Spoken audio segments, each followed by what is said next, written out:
రాష్ట్ర వ్యాప్తంగా పంచాయతీలు నిధులు సతమతమవుతున్నాయి. కాంగ్రెస్ ప్రభుత్వం అధికారం చేపట్టాక పైసా విదల్చలేదు. ఆర్థిక సంఘం నిధులకు కూడా మంగళం పాడింది. పల్లెలకు ప్రభుత్వం మొండి చేయి చూపడంతో పల్లెల్లో తాగునీటి నిర్వహణ సైతం భారంగా మారింది. సిబ్బందికి జీతాలు ఇవ్వలేని దుస్థితి నెలకొంది.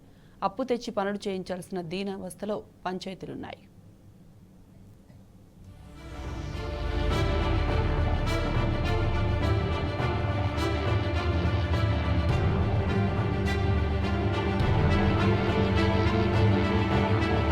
గ్రామ పంచాయతీలకు కాంగ్రెస్ ప్రభుత్వం మొండి చేయి చూపుతుంది. అధికారంలోకి వచ్చిన నాటి నుంచే పంచాయతీలకు పైసా నిధులు విధించలేదు. దీంతో గ్రామ పంచాయతీ అభివృద్ధి పనులు పడకేశాయి. కనీసం పారిశుద్ధ సిబ్బందికి కొన్ని నెలలుగా వేతనాలు ఇవ్వలేని దుస్థితికి పంచాయతీలు చేరాయి. వేతనాలు అందక చిన్న ఉద్యోగులు అలమటిస్తున్నారు.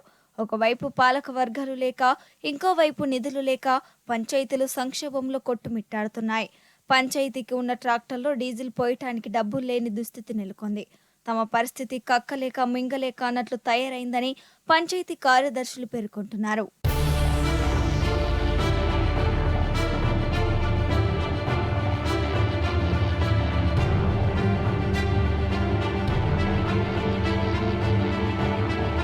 గతంలో ప్రభుత్వం నెలకు 230 కోట్ల చొప్పున పంచాయతీలకు నిధులు విడుదల చేసేది.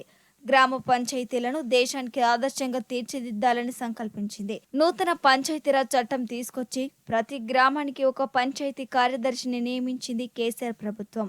గ్రామానికి ట్రాక్టర్, రోడ్ల వెంబడి మొక్కలు నాటడం, చెత్తను సేకరించడం, డంపింగ్ షెడ్ నిర్మాణం చేపట్టారు. కేంద్ర నిధులతో సమానంగా కేసీఆర్ ప్రభుత్వం నిధులను విడుదల చేయడంతో అనేక పంచాయతీలు జాతీయ స్థాయి అవార్డు సాధించాయి. జనరల్ ఫండ్ నిధులను, కరెంటు బిల్లులను చెల్లించాలని ఉన్నతాధికారులు ఒత్తిడి తేవడంతో వాటికి ఆ నిధులు సరిపోతున్నాయని స్పెషల్ ఆఫీసర్లు, కార్యదర్శులు ఆవేదన వ్యక్తం చేస్తున్నారు. పారిశుద్ధ కార్మికులకు వేతనాలు ఇవ్వలేకపోతున్నామని ఆందోళన వ్యక్తం చేస్తున్నారు.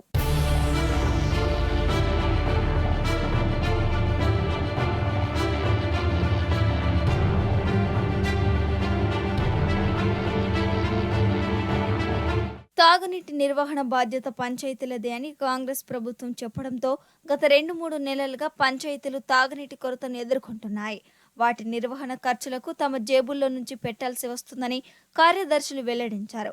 రాష్ట్ర ఆర్థిక సంఘం నిధుల విడుదల చేయటం లేదని తెలిపారు. గ్రామాల్లో సమస్యలు వచ్చి పరిష్కారం కాకపోతే తమకు మెమోలను జారీ చేస్తున్నారని, కానీ నిధుల గురించి మాత్రం పట్టించుకోవటం లేదని ఆవేదన వ్యక్తం చేస్తున్నారు.